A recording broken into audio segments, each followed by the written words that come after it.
Hey everyone, welcome back to the YouTube channel for OCD Recovery, where today I'm doing another question that was asked in the YouTube comments about how to deal with aging. And I thought this would be appropriate for me to cover since I suffered for 15 years with extremely debilitating body dysmorphia. I had all different variations of it. A lot of mine was based around not feeling and looking good in my own skin.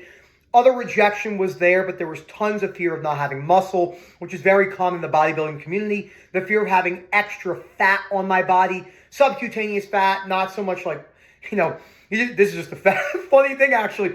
You don't really care if you have visceral fat, even though it's the more dangerous fat. If it's around your organs, or non-alcoholic fatty liver disease, or fat around your heart and can cause a heart attack. You don't actually, most of us don't care about that with body dysmorphia. We care about what we feel and see, which is sad, but also hilarious. We got to be able to joke about our recovery journeys to some degree, or it can get real bleak.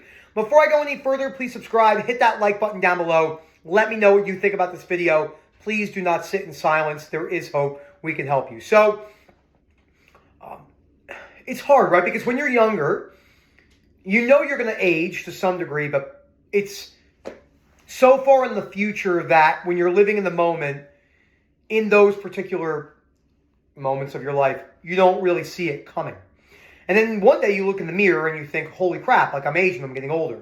When I look back at photos of myself from grad school, I started grad school 10 years ago next year, I look back, it's so hard to see, but like, it's worse when this isn't here, but like, there's a big, you can see it, yeah. So like that wasn't there. And like, I've always had that chicken pox mark. It's always been there. But like I have other things. This is another one too. Erica literally, I'm making a video about aging. No. She's like, so this is another thing too, like a little bit of thinning hair right here. A little bit. This used to be a little bit more like straight across. I mean, I had chronic anxiety for years and years and years. I mean, you're not going to go to your doctor and say, hey, doc, I got a question for you. So I really want a good head of hair. I was wondering, should I be chronically anxious? Is that going to grow my hair pretty good? They're going to look at you like you're an idiot. So, but it's the truth. I mean, but there's no need. Now, with like the hair one specifically, there's all sorts of hair products out there. I'm not going to go into details of every specific example that I'm going to talk about in this video, but would I ever use hair products to regrow my hair? No. Why? Because it doesn't matter what any of you do, because I'm the one living in my own skin. Hear me out here. It doesn't matter what any of you do, because I live in my own skin, and I have to deal with the conditional repercussions. And I know myself, once I start using hair products, what are the chances I'm going to be a little bit too over the top with it? I get a haircut once a month, shave my face, go to the gym, I don't count any calories, and just see how things go. That's enough for me. I barely take any supplements at all. I take 5 grams of creatine a day, but I didn't take creatine for 3 years because I was trying to break down my belief systems, etc. And that was a good thing for me. Gone for now doesn't mean gone forever. So if I was really losing my hair, again, would I take those products? No. I'd rather just be bald or deal with it. It would be cool to be bald, and I would just grow this big-ass beard out, and then Erica would be disgusted by me, and she'd leave me. And then I would just, move to a desert island and be a banana farmer. I don't know where I come up with this shit sometimes. But anyway, it just doesn't work for me. If you don't die young, you will become ugly. You have to really think about this. All you really good-looking pretty ladies watching this, all you good-looking men, that is one element of your life which is very hard to not look at in a conditional manner. So it's understandable and why it takes so long to break this down, because the overall arching recovery process comes from unconditional self-acceptance. Unconditional, primarily self-acceptance. There's aspects of life and other acceptance, but it's primarily self-acceptance. And on top of that, which is just as important, is I have a running joke when I'm working with people with body dysmorphia, whether it's based on a body part specifically, like their nose, the overall looks of their body, body fat, muscle, eyes spaced apart. Maybe they think their jaw's too big. Maybe they think their face is too round. There's a million variations. There's no rules. In fact, people have body dysmorphia about their toes. I mean, things that no one else sees, but they feel and see when they take their, where the toes overlap, and they think they look like a gargoyle. I mean, it's just the reality. It's how it feels in the mind. So if you don't die young, you will be ugly as shit physically.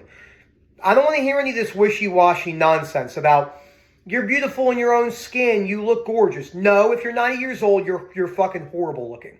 You look like death. No one except for the kinks out there, that's another story, looks at the 90-year-old on the beach and goes, damn, look at that grandma. That's my type.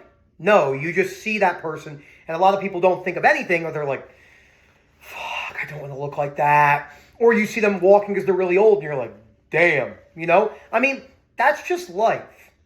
This is just reality. Unconditional life acceptance, so I was speaking about this with someone earlier, is just reality of life. There's nothing more than that. It's accepting the realities of life. Life isn't fair. Most people don't care about you. If you were even really famous like the Queen, the Queen died, and everyone lost their minds, then no one spoke about the Queen since she's died. Okay? The footballer who just died in that Lamborghini accident, terrible, with 3 young kids, everyone spoke about it for about 2 weeks. I haven't heard anything about it. I thought about this in the shower the other day. I'm like, that story was huge, and now it's nothing. Just to the family or close ones. Everyone else, their lives go on. No matter how famous and rich and powerful you are not that important in history. You know, even if you're at the top echelon. And it's the same thing with your looks. You could be the best looking person that society deems. After a while, you will be recycled out. Okay? And accepting that and not liking it, acceptance means agreement, is a critical piece of OCD recovery and life in general. It's great for your life. It's life overhaul. OCD recovery isn't just about breaking down your belief systems based around your core fear. It's also about a life overhaul. I mean, let's just talk about some realities. Do bars in Vegas and Miami look to hire 45-year-old women, no matter how good looking they are at that age? Not really.